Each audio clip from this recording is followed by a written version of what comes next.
waktu kamu bilang kan, semua Tuhan mengaku dia menciptakan manusia itu. Kamu ingat nggak tadi yang kamu bilang itu? Semua Ya agama betul. mengaku sebagai Tuhannya menciptakan manusia. Pernah ingat tadi nggak, narasi tadi? Ya Ada betul. tadi narasi gitu nggak?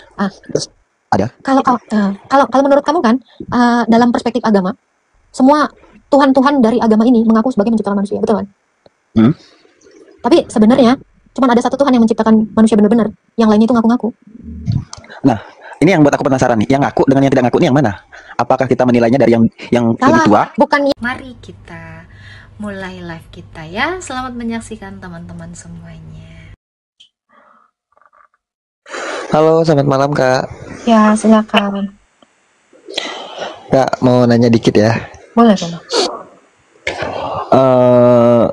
Yang ada sama kita sekarang kan ya, termasuk Alkitab maupun Al-Quran itu kan semuanya dicatat oleh manusia Kak ya. Benar nggak sih? Apa? Agak putus-putus di tempat gua. Ulang lagi, ulang. Alkitab maupun Al-Quran, nah itu Potek-potek suara lu, bro. tantangan manusia. Alkitab maupun potek-potek, Al-Quran. putus-putus di tempat gua.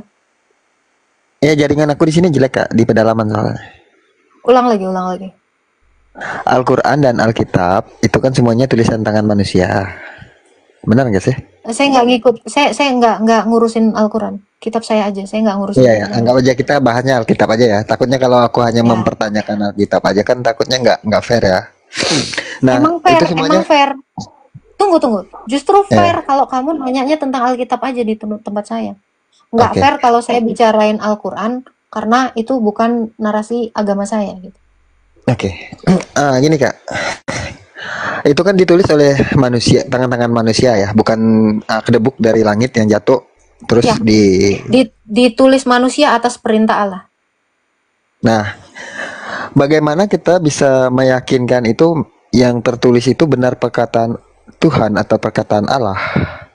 Karena Dan setiap bukan dari tulisan itu, ya, karena setiap tulisan itu terjadi, makanya dituliskan. Itu peristiwa yang terjadi yang dituliskan. Alkitab itu peristiwa yang benar-benar terjadi. Oke. Di dalam Alkitab itu kan juga ada nubuatan Kak ya. Nubuatan itu salah satu, anggap aja kata bahasa kita sekarang, prediksi, betul nggak sih? Bukan, nubuatan itu yang terjadi saat itu dan yang akan datang. Nah, itulah yang akan datang itu kan anggap aja itu terjadi masih yang prediksi saat itu juga yang akan datang. Jadi ketika Musa membelah lautan, ya itu terjadi saat itu. Itu Musa membelah lautan itu juga nubuatan soalnya. Ya, terus yang terjadi yang akan datang nih misalkan, ada nggak Kak di dalam Alkitab itu misalkan untuk kepastian mungkin dunia ini berakhir gitu? Semua yang ada di dalam nubuatan itu terjadi. Dan itu disaksikan. Nggak ada yang nggak terjadi. Maksudnya gimana? Angka pasti, contohnya kita ngomong dunia kiamat aja lah. Sekarang kan belum ada yang angka pastinya gitu. Dunia itu udah pernah kiamat di zamannya Nuh. Itu kan udah pasti terjadi. Oh iya, itu. Udah, semuanya di masa kita sekarang ini kiamat nggak Kak? Nanti itu sudah terjadi dan nanti itu akan terjadi. Iya, itu akan terjadi, cuma nggak ada angka pastinya ya untuk ke depan. Oke, kalau kamu bilang nggak ada angka pastinya, tiap hari itu ada kiamat. Iya, yang lagi putus cinta dunia ini. Ketika kamu mengakhiri hidupmu, itu kiamat. Itu kiamat bagi pribadimu. Ya betul. Ya udah, apa yang nggak terjadi? Semua udah terjadi. Ya itulah makanya aku bilang yang pengen aku tahu ya, mau dari agama manapun tuh dalam hitung-hitungan matematika itu kan ada hitungan pastinya ya, 1+1 ya 2 gitu. Jadi kalkulasi itulah yang pengen aku tahu dalam sebuah agama maupun agama manapun. Aku tidak kamu waktu SD belajar agama dengan belajar matematika disatuin nggak? Nggak dipisah. Ya kamu kalau bilang menghitung kalkulasi 1+1, kamu temukan itu di mata pelajaran matematika, bukan di mata pelajaran agama. Nah ini kamu juga harus memilah-milah gitu. manapun karena belum saya dapat rumusnya 1+1 jadi 2. Rumus apa? Sudah dapatlah rumusnya. 1+1 di matematika. Ya di matematika. Kalau di agama hidup dan mati ini kan kita baru hidup aja belum matinya. Kalau kamu bilang kamu di hidup ini belum matinya, kamu sudah mati. Ya itu. Kamu Kalau sekarang ini belum- bahkan sekarang ini kamu sudah mati. Kamu nggak menyadari itu? enggak. Mati itu artinya kamu terpisah dengan Allah. Sampai detik ini kamu itu terpisah dengan Allah. Buktinya adalah Allah itu kudus, kamu berdosa. Kamu nggak mungkin bersatu dengan Allah. Karena sampai detik ini kamu masih bikin dosa. Ini mungkin yang secara matematika kamu nggak sadari. Ya bisa jadi. Bukan bisa jadi, emang itu fakta. Itu fakta ketika kamu itu tidak bersatu dengan Allah, kamu itu sudah mati. Ya. Mati itu artinya gitu. Kamu kamu terpisah dari sumber hidupmu gitu. Tapi kan aku masih hidup, Kak. Coba kamu cabut rumput per sekian detik, itu dia nggak langsung jadi debu tanah, tapi dia butuh waktu. Kamu pun sebenarnya sudah mati. Tinggal nunggu waktu kamu itu menyatu dengan tanah. Sama seperti rumput yang kamu cabut, dia akan segar dalam beberapa jam. Tapi nanti lama-kelamaan dia akan kering dan menjadi tanah. Kamu juga sebenarnya sedang menunggu menjadi tanah kembali. Karena itulah kodratmu. Ya. Dan satu lagi Kak. Kita yang hidup di dunia ini kan dari lahir sampai kita mati. Apakah perhitungan dosa itu saat kita mungkin dari kecil nih kita sering nakal gitu sampai dewasa, atau udah saat menjelang mati ini kita menjadi orang baik misalkan, apakah Tuhan tetap menghitung dosa kita atau gimana? Dosa itu tidak dihitung. Dosa itu dijatuhkan punishment, penghukuman. Dosa tidak pernah dihitung. Tetapi setiap orang berdosa imbalannya adalah mati. Makanya kenapa dosa itu imbalannya mati? Karena dosa itu sesuatu yang tidak kudus. Kalau kamu tidak kudus, ya kamu mati. Makanya kenapa Allah itu kudus? Karena dia tidak mengalami kematian. Sebab dia kekal. Makanya mungkin dari situ. Kalau kamu tadi kan kamu mau cari rumusan hidup ya. Tentang hidup dalam agama gitu kan. Rumusan matematika 1+1. Oke, saya tanya. Kamu ada berapa? Aku ada 1 Kak. Mungkinkah kamu 1? Satu-satunya kata mamaku, anaknya yang kayak aku. Oke. Saya setuju kalau kamu itu satu-satunya. Saya pun satu-satunya. Yang modelan kayak kamu pasti cuma ada 1. Enggak. Walaupun ada kembaran identik itu tidak akan sama. Ya, Bahkan betul. dari print fingernya juga akan berbeda. Semua masing-masing manusia itu satu-satu. Tapi kalau saya bilang gini, saya satukan. Ini bisa saya sebut satu nggak? Yang ini sama ini beda nggak sih? Coba kamu lihat. Beda? Bisa nggak kalau saya satukan gini namanya 1? Enggak. Bendanya beda. Beda. Ya. Berarti ini secara definisi, secara logika, secara matematika, ini gimana? Ada 3 atau ada 1? Ada 3. Secara matematika ada 3 ya. Karena ini berbeda dengan ini berbeda dengan ini. Ya. Tapi kalau saya gini kan, jadinya secara matematika 1 himpunan. Ya bisa jadi 1 rumpun. Bukan 1 rumpun. Dalam matematika bukan rumpun, himpunan. Pernah belajar matematika dong? Kamu kan tadi mau belajar matematika. Iya, makanya ini sedang belajar Kak. Oke, ini 1 himpunan dong. Karena disatukan. Ini 1 himpunan aksesoris namanya saya bilang. 1 himpunan aksesoris. Sekarang saya tanya, ini terdiri dari 3 yang berbeda dalam 1 himpunan. Oke? Setuju secara matematika? Setuju. Oke. Kamu tadi mengaku dirimu 1. Setuju? Yes. Oke.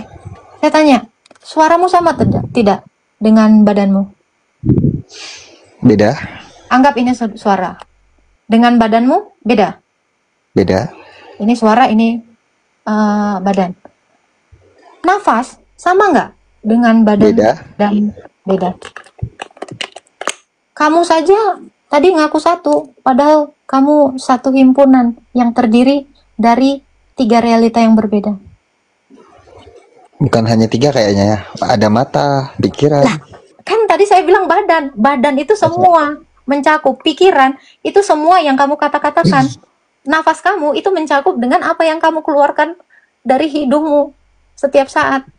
Jadi jangan mata lagi. Kalau udah saya bilang tubuh secara utuh, kamu pernah lihat mayat, satu mayat, yaitu tubuh secara utuh itu satu. Tanpa mayat adalah tubuh satu secara utuh tanpa roh dan tanpa pikiran.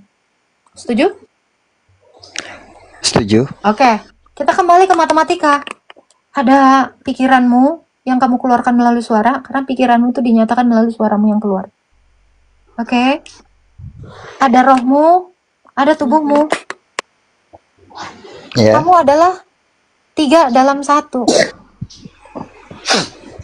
Karena kamu dalam satu himpunan manusia. Terdiri dari realita. Realita itu saya bilang bahasa Indonesianya keberadaan nyata. Ya kan? Realita itu kan ada. Really ada. Keberadaan yang ada, nyata. Nah, realita, suaramu itu benar, satu. Karena berbeda dengan ini. Tentu saya nggak bilang ini sama dengan ini sama dengan ini, kan enggak, karena berbeda. Dan realita pikiranmu itu satu, realitas nafasmu atau rohmu itu satu, realita tubuhmu itu satu. Kamu mau merumuskan ini dalam matematika nggak? Kalau saya mau, tubuhnya satu kali, tubuhnya satu kali, nafasnya satu kali, pikirannya satu kali, maka kamu baru boleh mengaku satu. 1 kali 1 kali 1 berapa? 1. Iya, itu kamu. Jadi kalau kamu tanya dalam agama, ada nggak ilmu eksaknya? Ada. Itu tadi. Roh Allah 1 kali, firman Allah 1 kali, Bapa 1 kali, maka Allah saya 1. Oke.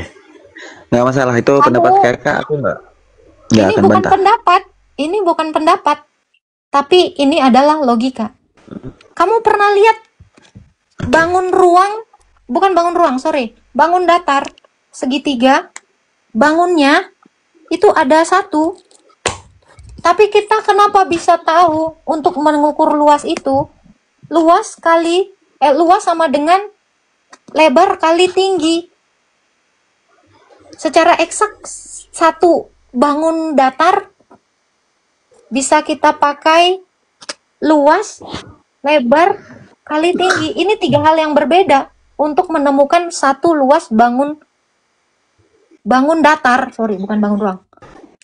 Bangun datar. Dari 1 segitiga aja, kita bisa menemukan ada luas, ada tinggi, ada lebar. Sudah eksak. Ya. Sudah logika. Ya. Sudah pakai rumus. Sudah. Tentu. Dalam iman saya, semuanya pakai logika. Ya. Karena nggak masalah, Kak. Karena Allah itu adalah logos. Logos itu artinya ilmu. Makanya ada biologos, biologi, bio dan logos. Ilmu tentang kehidupan. Dan Tuhan saya adalah sumber dari hikmat, sumber dari ilmu. Gimana? Bisa diterima, Kak. Nah, nggak bisa diterima semua kok. Cuman aku mau nambah sedikit lagi, Kak. Tadi kan kita sempat membahas tentang dosa ya. Kebetulan kalau orang kayak seperti saya ini, orang yang nggak percaya dosa, karena nggak percaya agama, jadi nggak percaya dosa juga. Kalau kamu bilang kamu tidak percaya dosa, ketika kamu melanggar rambu lalu lintas, kamu sudah melakukan kesalahan. Dosa itu adalah kesalahan, ketidaktaatan. Jadi kamu nggak bisa bilang tidak percaya ada dosa, karena dosa itu ketidaktaatan, pelanggaran. Itu nyata. Walau kamu belum melihat Tuhan, tapi dosa itu nyata. Ketika kamu mencuri, ada punishment untuk kamu. Kamu dosa, kamu melanggar. Sekalipun kamu tidak percaya Tuhan, tapi Tuhan dinyatakan dalam hukum manusia. Gimana kamu mau tidak mengakui dosa? Enggak masalah juga, Kak. Oke. Dosa itu siapa sih yang ciptakannya, Kak? Dosa bukan diciptakan. Dosa itu adalah perbuatan manusia melanggar hukum Tuhan. Itu dosa. Tuhan bisa nggak mencabut watak-watak orang yang jahat itu? Misalnya orang yang suka berbuat dosa itu dibuangin gitu loh. Bisa. Bisa ya. Bisa. Terus Bahkan Tuhan sudah menghukum dosa dalam daging. jadi seharusnya dosa udah nggak ada lagi dong. Dosa sudah tidak ada lagi. Bagaimana kamu mengatakan ketika ada pelanggar lalu lintas dihukum satu orang, maka pelanggar lampu lalu lintas nggak ada lagi? Gimana? Gimana caranya? Kamu melanggar traffic light, terus kamu dihukum, berarti nggak ada lagi pelanggar. Lu manusia masih banyak yang melanggar. Itu yang kamu tanyakan kan? Ya. Apa logikanya? Ayo, yang lebih seru Ya kan lagi Tuhan kan pertanyaannya. ibaratnya dia kan nih, manusia ini kan ciptaan dia ya. Menurut keyakinan orang yang beragama, diciptakan oleh dia, Hah? dosa juga, perbuatan baik juga Tuhan yang menciptakan, bukan? Kan Kal- Tuhan yang menciptakan akal dan pikiran manusia ya. kalau kamu bilang menurut orang yang beragama, apa tadi? Ulang. Menurut kepercayaan orang beragama, akal serta logika manusia ini kan diciptakan oleh Tuhan. Seperti omongan kakak tadi, pikiran disalurkan melalui suara. Lalu? Benar nggak sih? Lalu? Nah, kenapa harus Tuhan menciptakan akal-akal busuk untuk manusia gitu loh? Tuhan Kenapa nggak diciptakan? Tuhan tidak pernah menciptakan akal busuk. Tuhan menciptakan kamu itu baik. Sebagaimana manusia begitu lahir, dia baik. Tidak ada manusianya sendiri karena punya akal, dia memberontak. Jadi Tuhan itu sejak semula menciptakan manusia itu baik. Cuman karena manusia itu dikasih perangkat akal, dikasih perangkat berpikir, hasrat, kemauan, atau kehendak, manusia itu sendiri yang melakukan dosa. Jadi bukan Tuhan yang memaksa kamu berbuat dosa, kamu sendiri udah dikasih perangkat akal, tapi tidak gunakan dengan benar. Oh ya. Jadi kalau manusia berdosa itu salah siapa, Kak? Salah kamu. Oh, salah aku ya. Ya iya, kalau kamu berdosa, ya itu salah kamu. Ya kali salah Tuhan. Tuhan saya nggak nyuruh kamu berdosa. Tuhan saya itu menciptakan kamu itu baik.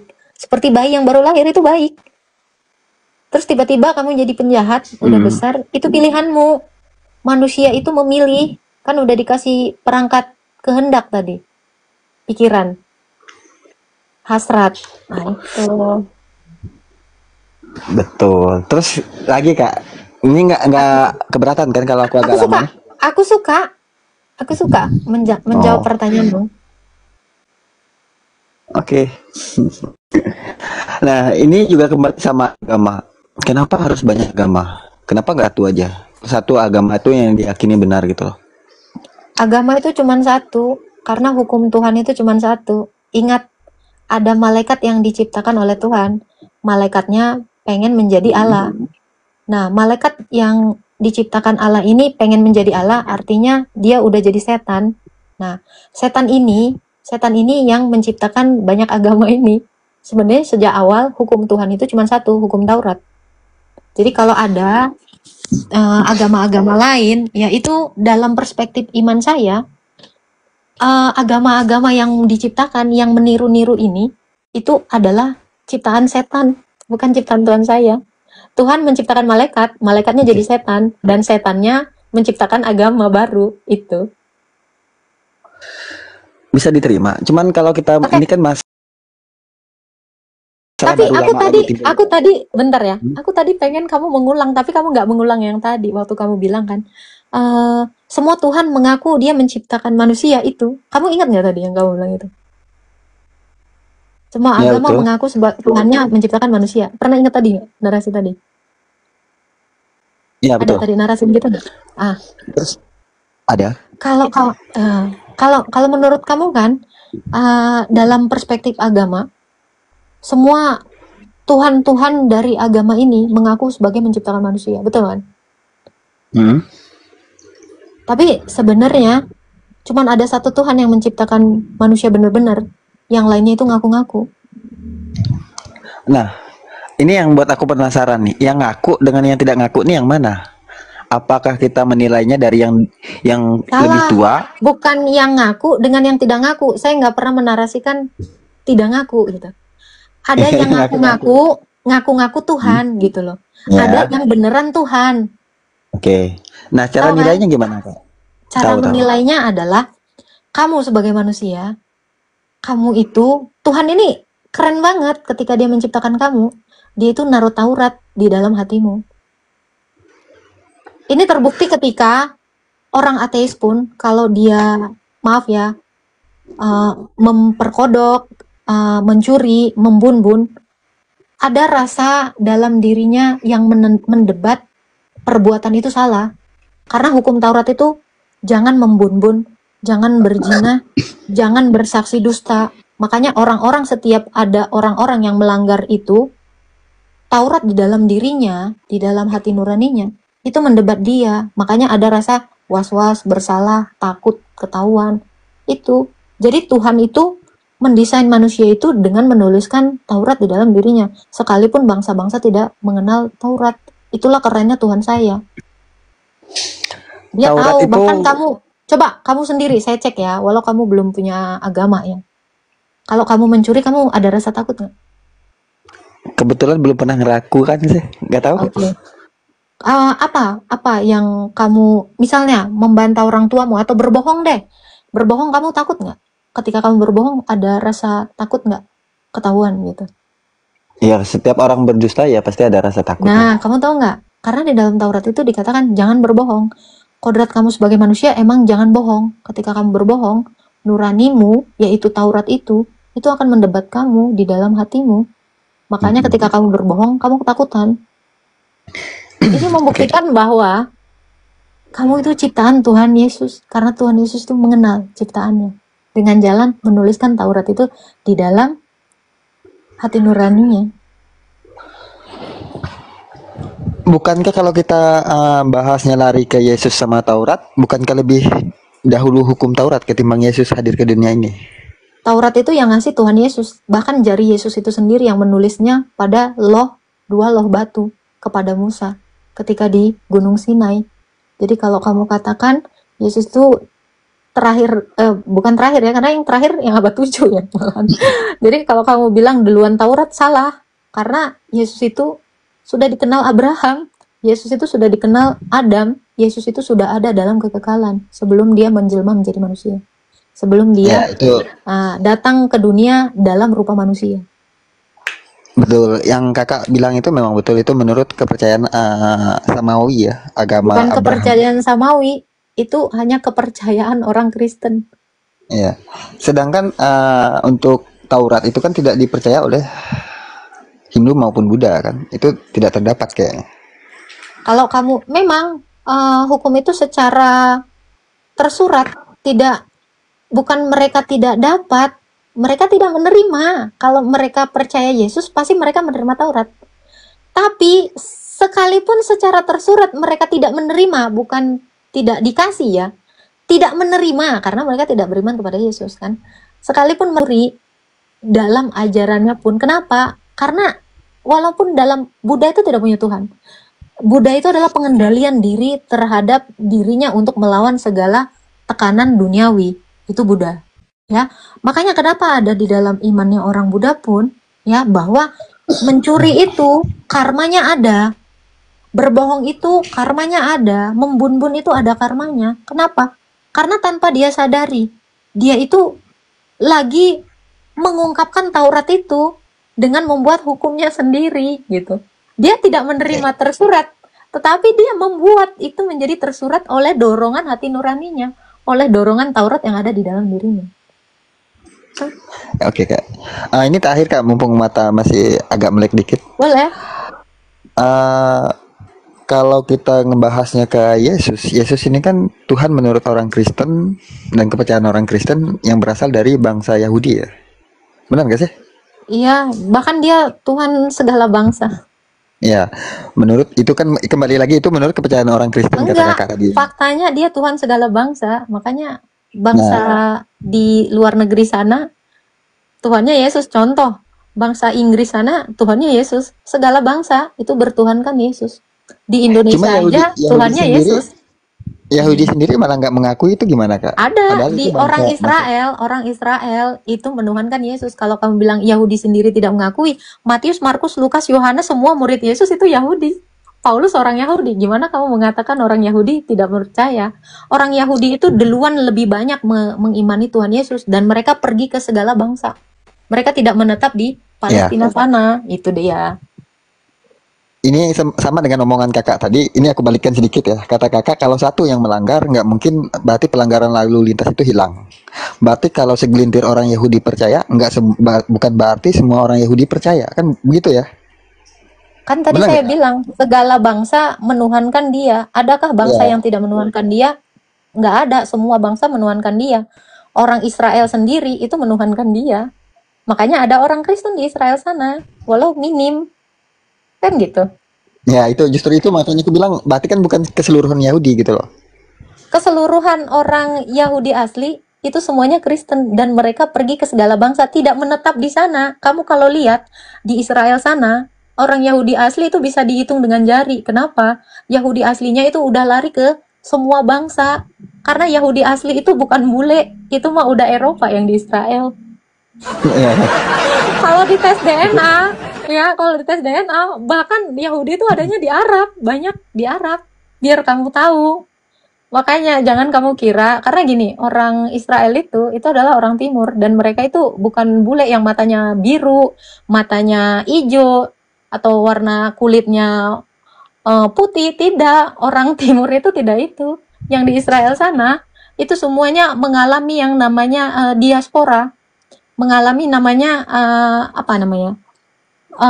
Inkulturasi gitu loh. Dan mereka itu kayak blasteran gitu, itu semuanya blasteran. Kamu nggak tahu itu. Kalau kamu juga ya ke Indonesia, kamu bicara tentang orang Indonesia. Emang kamu tahu suku asli orang Indonesia apa? Kalau kamu ke nggak tahu. Amerika, emang kamu tahu suku asli orang Amerika apa? Nah itu kan kita belajar tentang itu. Contoh Amerika, orang Amerika suku aslinya itu adalah Indian. Tapi kamu lihat di Amerika, orang apa yang ada? Gitu. Jadi kamu tuh kalau kita mau berlogika kan kita harusnya buka wawasan ke pengetahuan umum seperti itu. Ya, Oke, ada benar. lagi. Udah cukup Kak, mungkin lain waktu kita Iya. berbincang-bincang kembali. Terima kasih untuk pertanyaan kritisnya. Tuhan memberkati. Oke, senang berkenalan sama Mbak. Thank you. Sama-sama, thank you. Thank you ya, supportnya thank you untuk teman-teman Kristen, teman-teman Katolik, teman-teman Protestan, teman-teman Islam juga ada yang beberapa support saya. Terima kasih, sehat-sehat buat kita semua ya.